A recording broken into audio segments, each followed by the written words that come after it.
نحمده ونصلي على رسوله الكريم اما بعد فاعوذ بالله من الشيطان الرجيم بسم الله الرحمن الرحيم رب اشرح لي صدري ويسر لي امري واحلل عقدة من لساني يفقهوا قولي۔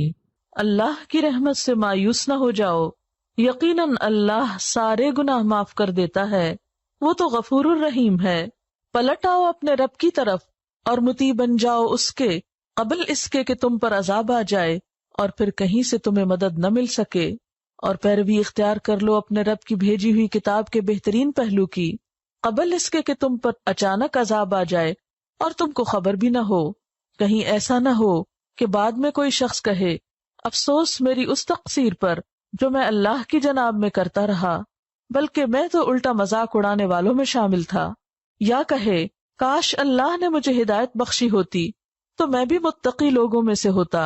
یا عذاب دیکھ کر کہے کاش مجھے ایک موقع اور مل جائے اور میں بھی نیک عمل کرنے والوں میں شامل ہو جاؤں، اور اس وقت اسے یہ جواب ملے کہ کیوں نہیں، میری آیات تیرے پاس آ چکی تھیں، پھر تو نے انہیں جھٹلایا اور تکبر کیا اور تو کافروں میں سے تھا۔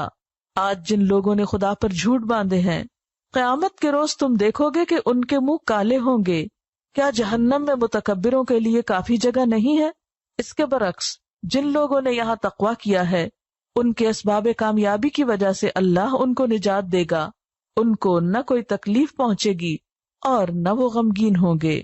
قل یا عبادی الذین اسرفوا علی انفسہم، کہہ دیجئے اے میرے بندو وہ جو اسرفوا زیادتی کر چکے، علی انفسہم اپنے نفسوں پر، اپنی جانوں پر، جنہوں نے خود پہ ظلم کر لیا۔ اسراف کہتے ہیں گناہوں کی کثرت اور اس میں بہت آگے نکل جانا، یعنی بڑے بڑے گناہ کر بیٹھے۔ ان سے بھی کیا کہا جا رہا ہے؟ لا تقنطوا من رحمت اللہ، اللہ کی رحمت سے مایوس نہ ہو۔ یہ نہ سوچو کہ اب تو بس صرف ہلاکی ہوں گے، ہماری چھوٹ ہو نہیں سکتی کیونکہ ہم بہت گناہ گار ہیں۔ اچھا، یہ جو جملہ ہے نا ہم بہت گناہ گار ہیں، یہ بھی دو طرح بولا جاتا ہے۔ ایک تو حقیقت میں یو مین اٹ کہ ہم بہت گناہ گار ہیں، اور ایک یہ بہت گناہ گار ہیں دکھاوے کے طور پہ، ورنہ خود کو سمجھتے کوئی نہیں ہے گناہ گار، کیونکہ جو خود کو گناہ گار سمجھے وہ تو نظر ہی نہیں اٹھا سکتا، وہ تو حجت بازی کر ہی نہیں سکتا۔ لا تقنطوا من رحمت اللہ، نہ تم مایوس ہو اللہ کی رحمت سے۔ ان اللہ یغفر الذنوب جمیعا، بے شک اللہ معاف کر دے گا گناہوں کو سارے کے سارے۔